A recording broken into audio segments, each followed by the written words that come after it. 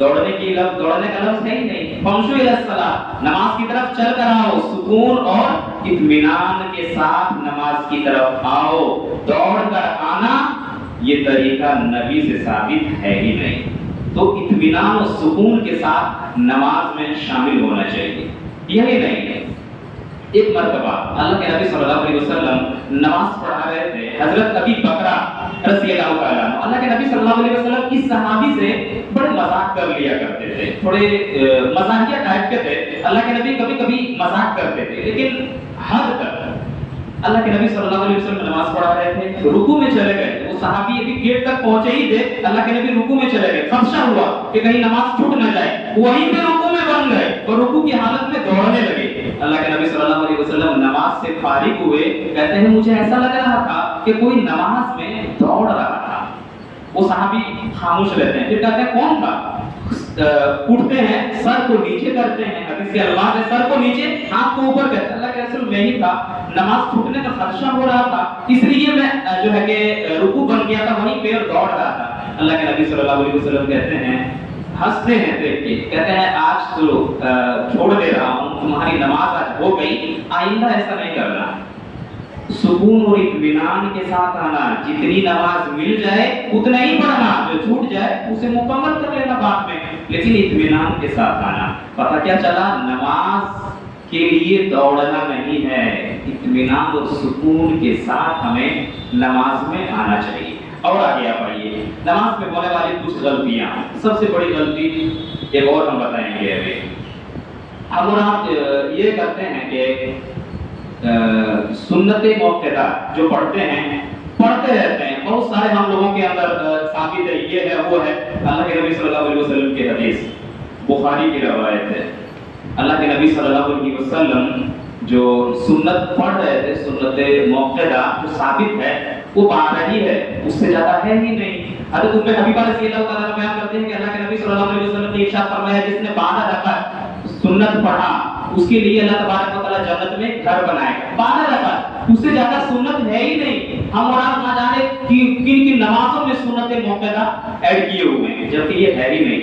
دلیل ذرا دیکھیے.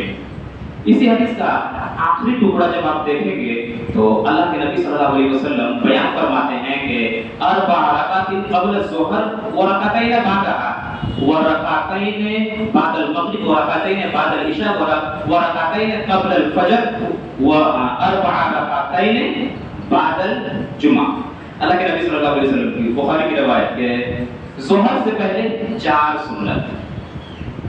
ظہر سے پہلے 4، پہلے فجر کے بارے میں بتا دیتا ہوں. فجر سے پہلے 2 سنت، 2 اور ظہر سے پہلے 4، 2 کر کے پڑھنا ہے 2 سلام سے. 2 4 6، ظہر کے بعد 2، 6 2 8. عصر سے پہلے اور بعد میں سنت ہے ہی نہیں. مغرب کے بعد 2، 8 2 10. عشاء سے پہلے سنت ہے ہی نہیں. عشاء کے بعد 2 رکعت سنت. 10 2 12. 12 رکعت سے زیادہ سنت ہے ہی نہیں. اتنا ہی پڑھنا ہے. اس سے زیادہ اگر آپ پڑھتے ہیں سنت کے نام سے تو یہ نبی سے ثابت نہیں ہے. نفل آپ جتنی چاہے پڑھیں، کوئی روک نہیں ہے.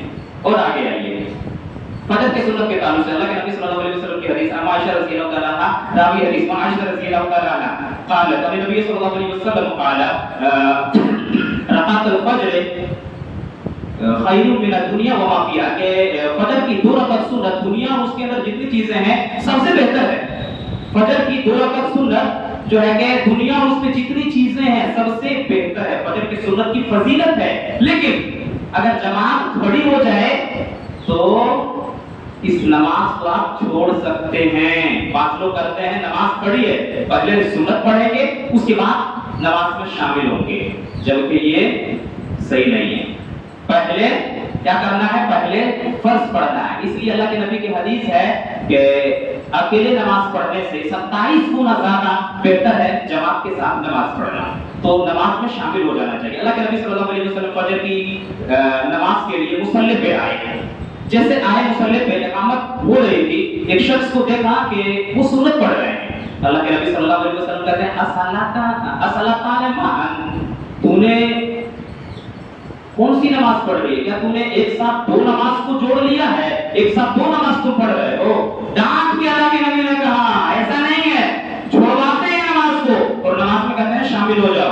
نہیں, جب جماعت کھڑی ہو جائے تو فجر ہو, ظہر ہو, عصر ہو, مغرب ہو, عشاء ہو, جماعت کھڑی ہو جائے, آپ سنت پڑھ رہے تھا, 1 رکعت ہو, 1.5 رکعت, 2 رکعت, کہیں کسی بھی حال میں آپ ہو, اس کو چھوڑ دیجئے, جماعت میں شامل ہو جائیے. رواه ترمذی حدیث نمبر 415. آگے اور آئیے, آپ کو پتا چلے گا کہ کتنی بڑی چیز ہے. یہی چیز بخاری میں بھی آپ کو مل جائے گی. مسلم شریف کے اندر 710 اور 410 کے اندر بھی یہی حدیث ہے. 470 اور آگے اللہ کے نبی صلی اللہ علیہ وسلم فجر کی نماز پڑھائی. فجر کی نماز پڑھا کے بیٹھے, ایک صحابی اٹھتے ہیں اور سنت پڑھنے لگتے ہیں. اللہ کے نبی خاموش, کچھ دیر کے بعد نماز مکمل کرنے کے بعد بلاتے ہیں, کہتے ہیں ادھر آؤ. عصر کے بعد اور فجر کے بعد تو نماز ہی نہیں ہے, کون سی نماز پڑھ رہے تھے؟ تاکہ وہ 2 رکعت سنت چھوٹ گئی تھی, اس کو میں پڑھ رہا تھا.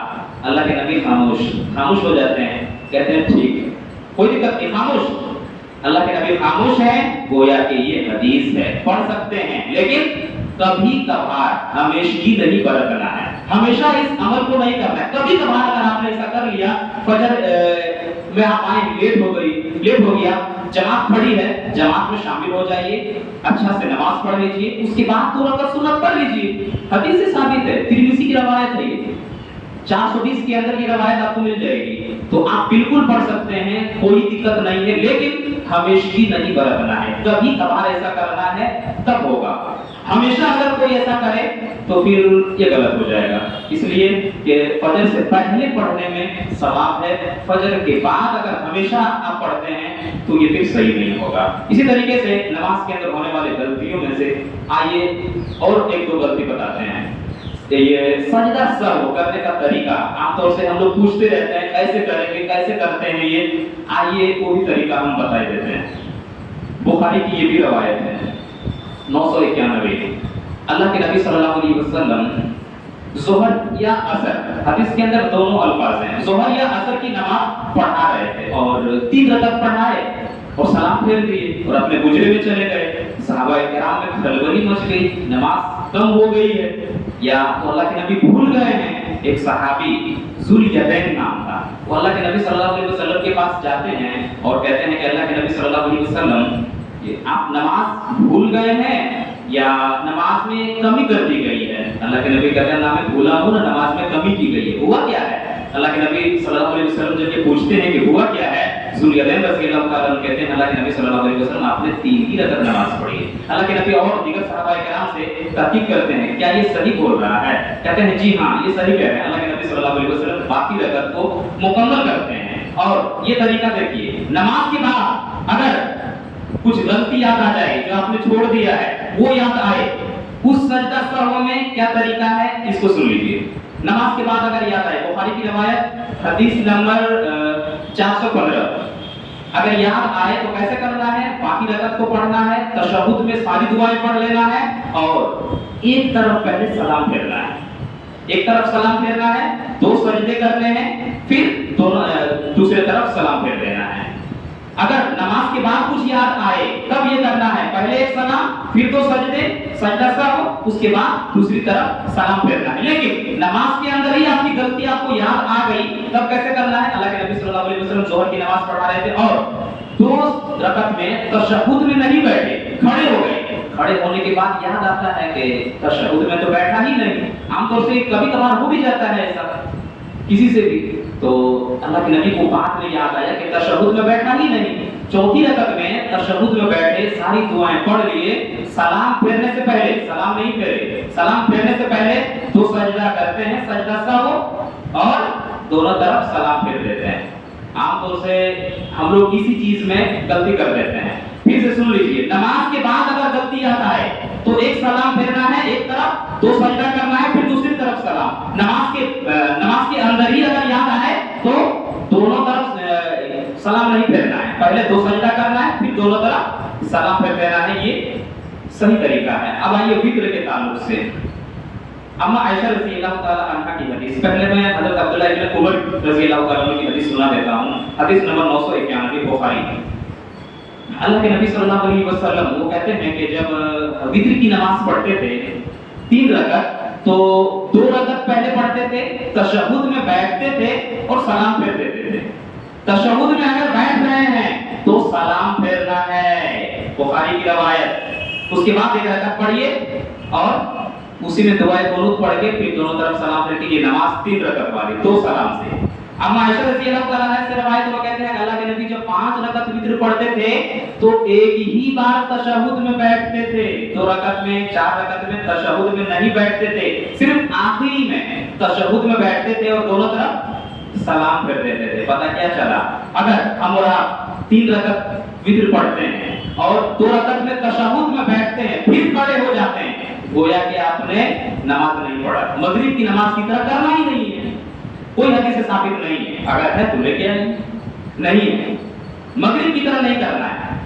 مغرب کے علاوہ 3 رکعت پڑھنا ہے تو 2 رکعت میں سلام پھیرنا پڑے گا، تشہد میں اگر بیٹھ رہے ہیں تو 2 رکعت میں سلام پھیریے، اس کے بعد 1 رکعت مکمل، اور اگر 3 رکعت ڈائریکٹ پڑھنا ہے تو 2 رکعت میں نہیں بیٹھنا ہے، ڈائریکٹ تیسری رکعت میں بیٹھ جائیے، سلام پھیر دیجیے، یہ طریقہ بھی صحیح ہے، ایسے آپ پڑھ سکتے ہیں۔ اسی طریقے سے عام طور سے ہم اور آپ جو ہے کہ صف بندی میں بہت غلطی کر دیتے ہیں۔ اللہ کے نبی صلی اللہ علیہ وسلم کی حدیث ہے کہ پرندوں کے پر کی طرح جو ہے کہ صف لگاؤ، صف کو آگے پیچھے نہ کرو، اختلاف نہ کرو۔ اختلاف کی بات آئی ہے کہ اگر تم اختلاف کرو گے، صف کو آگے پیچھے کرو گے تو دلوں میں بغض پیدا ہوگا۔ صف کو جو ہے کہ ملاؤ۔ بعض لوگ جو ہے کہ پیر بہت زیادہ پھیلا دیتے ہیں، یہ بھی صحیح نہیں ہے۔ بدن کے حساب سے پیر پھیلانا چاہیے، دوسرے کو تکلیف نہ ہو۔ پیر کو ایک دم سٹانا نہیں چاہیے، یہ بھی غلط ہے۔ اپنے پیر کو دوسرے کے پیر سے سٹائیے، پیر کو ایسا نہیں رکھنا، وی ٹائپ کا نہیں رکھنا، وی جو ہوتا ہے نا، وی نہیں، ایچ بنانا ہے، سیدھے ایچ کا شکل لینا ہے، وی کا شکل نہیں لینا ہے، ایسے رکھنا ہے، بس ایسے رکھتے ہیں نا، ایسے نہیں رکھنا ہے، وی ٹائپ کا نہیں، ایک دم ایچ سیدھا۔ اور اللہ کے نبی صلی اللہ علیہ وسلم کی حدیث ابو مسعود انصاری رضی اللہ تعالیٰ وہ کہتے ہیں اللہ کے نبی صلی اللہ علیہ وسلم سب کو درست کراتے تھے نماز سے پہلے اور کہتے تھے اپنے کندھے سے اپنے بھائی کے کندھے کو ملاؤ، اپنے کندھے سے اپنے بھائی کے کندھے کو ملاؤ۔ ہم اور آپ تو پیر کی چھوٹی انگلی ملاتے ہیں، کہیں حدیث میں ہے ہی نہیں۔ کندھے سے کندھے ملاؤ اور آٹومیٹک پورا جسم مل جائے گا۔ صفوں کے بیچ میں خالی جگہ نہ چھوڑو، اگر تم چھوڑو گے تو اس میں شیطان کا آنا جانا ہوگا، اس بیچ میں تم چھوڑو بھی نہیں۔ اب سجدے میں آتے ہیں، زیادہ وقت نہیں ہے، بس 1-2 چیز۔ سجدے میں ہم جب سجدہ کرتے ہیں تو خاص طور پہ کیا کرتے ہیں، زمین میں ہاتھ ایسے رکھ دیتے ہیں کہ انگلی کو بھی زمین میں رکھ دیتے ہیں۔ حدیث میں جو لفظ آیا ہے بڑا خطرناک ہے، کتے کی طرح نہیں بیٹھنا ہے۔ کتا جو ہے کہ اپنا کیولی بھی رکھ دیتا ہے، ایسے بیٹھنا ہی نہیں، کوشش رکھنا ہے، کیولی کو اٹھا کے ہتھیلی زمین میں رکھنا، وہ بھی اسٹریٹ ایچ، یہ بھی سیدھا رکھنا ہے، ایسے نہیں رکھنا ہے، ایسے نہیں رکھنا، ایسے نہیں رکھنا، بس ایسے بھی رکھنا نہیں، سیدھا ایسے کرنا ہے، ایسے رکھنا ہے۔ اس کے بعد کیولی کو تھوڑا اوپر رکھیں اور نماز پڑھیں، یہ طریقہ صحیح ہے سجدے کا۔ اور پیر کیسے رکھنا ہے، آپ لوگ پیر بھی پھیلائے رکھتے ہیں، نہیں، پیر کی جو ہتھیلی ہے اس کو ملا دینا ہے سجدے میں، اور انگلی قبلے کی طرف ایسے ہونا چاہیے، ایسے نہیں، ایسے ایک دم، اور ایسے سٹا دیجیے، قبلے کی طرف انگلی ہو جائے گی اور سیدھا ہونا چاہیے۔ یہ سجدے کا طریقہ ہے، ایسا ہی جو ہے کہ ہم لوگوں کو سجدے میں کرنا چاہیے۔ اسی طریقے سے اور آپ جو کہ آگے آئیے تو آپ کو پتا چلے گا کہ نماز میں ہونے والی اور کون کون سی غلطیاں ہیں۔ وقت اجازت جو ہے کہ نہیں دے رہا ہے، اس لیے انہی سب چیزوں کے تحت میں اپنی بات کو ختم کرتا ہوں۔ انشاءاللہ اگلے جمعہ اگر موقع ملا تو اسی ٹاپک کے ساتھ پھر میں آؤں گا، یا دوسرا ٹاپک بھی ہو سکتا ہے۔ اللہ تبارک و تعالیٰ سے دعا ہے ہم لوگوں کو ان سب باتوں کے اوپر عمل کرنے کی توفیق عطا فرما۔ اللہ جب تک دنیا میں رکھ، ایمان و اسلام میں رکھ، اللہ ہمارا خاتمہ ہو تو خاتمہ بالخیر ہو۔ اللہ ہمارے معاشرے میں جو بھی بہن